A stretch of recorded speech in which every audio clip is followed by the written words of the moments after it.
जय श्री राधे कृष्णा। आप सभी का आपके अपने YouTube चैनल पर स्वागत है। आइए आज आप सब जानेंगे वर्ष 2026 माघ मास शुक्ल पक्ष में जया एकादशी का व्रत कब धारण किया जा रहा है। तो जानेंगे व्रत के शुभ मुहूर्त के बारे में, पारण समय के बारे में, पूजन समय के बारे में, व्रत का पारण कब और किस चीज से किया जाएगा। तो आइए जानते हैं इन सब के बारे में। आप सभी को माघ मास शुक्ल पक्ष की जया एकादशी व्रत की ढेर सारी शुभकामनाएं। आप सभी के जीवन में लक्ष्मी नारायण की कृपा सदैव बनी रहे और आप सभी को सभी प्रकार के सुख तथा समृद्धि की प्राप्ति हो। माघ मास शुक्ल पक्ष की एकादशी को जया एकादशी के नाम से जाना जाता है। जो भी भक्त सच्ची श्रद्धा के साथ नियम और निष्ठा के साथ जया एकादशी का व्रत धारण करते हैं, व्रत के नियमों का पालन करते हैं, तो इस व्रत के करने से अकाल मृत्यु का भय नहीं रहता। भूत प्रेत पिशाच आदि योनियों से मुक्त हो जाते हैं। पितरों को सद्गति प्रदायक एवं व्रती को मोक्षदायक यह व्रत है। इसे धारण करने से 100 वर्ष तक स्वर्ग में निवास की प्राप्ति होती है। माघ मास शुक्ल पक्ष की एकादशी तिथि प्रारंभ का समय है 28 जनवरी 2026 दिन बुधवार शाम 4:37 और एकादशी तिथि की समाप्ति है 29 जनवरी 2026 दिन गुरुवार दोपहर 1:56 पर। तो सूर्योदय व्यापनी के अनुसार इस बार 29 जनवरी 2026 दिन गुरुवार को जया एकादशी का व्रत धारण किया जाएगा। व्रत का पारण हरिवासर समाप्त होने के बाद और द्वादशी तिथि में करना चाहिए। तो द्वादशी तिथि प्रारंभ का समय है 29 जनवरी 2026 दिन गुरुवार दोपहर 1:57 और द्वादशी तिथि की समाप्ति है 30 जनवरी 2026 दिन शुक्रवार सुबह 11:10 पर। तो हरिवासर समाप्त जो कि 29 जनवरी की रात्रि में ही हरिवासर की समाप्ति है। तो व्रत का पारण 30 जनवरी को जो कि सुबह 7:09 से सुबह 9:24 तक व्रत का पारण किया जाएगा। जया एकादशी व्रत का पारण गो दूधेन पारणम, गाय के दूध से व्रत का पारण है। यह संभव ना हो पाए तो आप जल फल या तुलसी दल से व्रत का पारण करें। 29 जनवरी को ब्रह्म मुहूर्त का समय सुबह 5:34 से सुबह 6:25 तक रहेगा। सूर्योदय का समय सुबह 6:42 और सूर्यास्त शाम 5:40 पर होगा।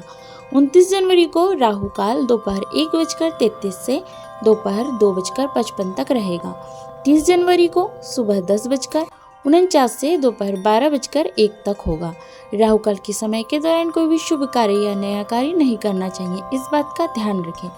29 जनवरी को प्रातःकाल पूजा का शुभ मुहूर्त सुबह 7:11 से सुबह 8:32 तक होगा। अभिजीत मुहूर्त का समय सुबह 11:50 से दोपहर 12:32 तक होगा। शाम को पूजा का शुभ मुहूर्त शाम 5:48 से शाम 7:11 तक होगा।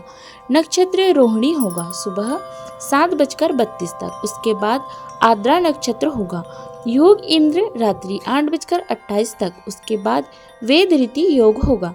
इस दिन पूरे विधि विधान के साथ भगवान विष्णु का माता एकादशी का पूजन करना चाहिए। गंध पुष्प धूप दीप आदि से पूजन करें। अनेक प्रकार के नैवेद्य आदि का भोग लगाएं। जल से आचमनी करवाएं। भगवान को काले तिल और तुलसी दल अवश्य ही अर्पित करें। इस बात का ध्यान रखें, जब भी भगवान को भोग लगाए तो तुलसी दल डाल के ही भगवान को भोग लगाना चाहिए। भगवान को नैवेद्य आदि का भोग लगा के जल से आचमनी करवाएं।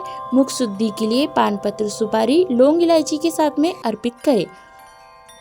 द्रव्य दक्षिणा चढ़ाएं। इसके बाद फिर एकादशी व्रत कथा का श्रवण करें। भगवान की आरती करें, निरांजन करें। व्रत के दौरान भगवान के स्तोत्र चालीसा आदि का पाठ करें या श्रवण करें। इस दौरान विष्णु सहस्त्र नाम पुरुषोक्त आदि का पाठ या श्रवण करना जो कि बड़ा ही उत्तम माना गया है। इस व्रत में दिन रात्रि उपवास रहते हुए व्रत को धारण करना चाहिए।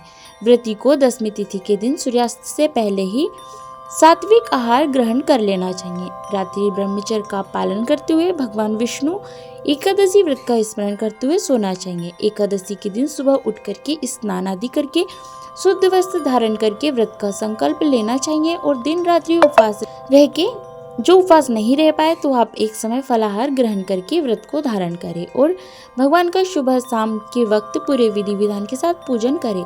रात्रि में जहाँ तक हो सके जागरण करते हुए समय को व्यतीत करना चाहिए। व्रत के दौरान ओम नमो भगवते वासुदेवाय, श्री कृष्ण गोविंद हरे मुरारी आदि जप करना चाहिए। और अगले दिन द्वादशी के दिन सुबह उठ करके स्नान आदि करके शुद्ध वस्त्र धारण करके भगवान का पूजन कर ले, भगवान की आरती कर ले, फिर ब्राह्मणों को भोजन करवाए, ब्राह्मणों को दान और दक्षिणा दे और फिर समय के अनुसार व्रत का पारण करे। इससे भगवान विष्णु अपने भक्तों पर अति प्रसन्न होते हैं। तो आशा करती हूँ ये जानकारी आपको अच्छी लगी होगी।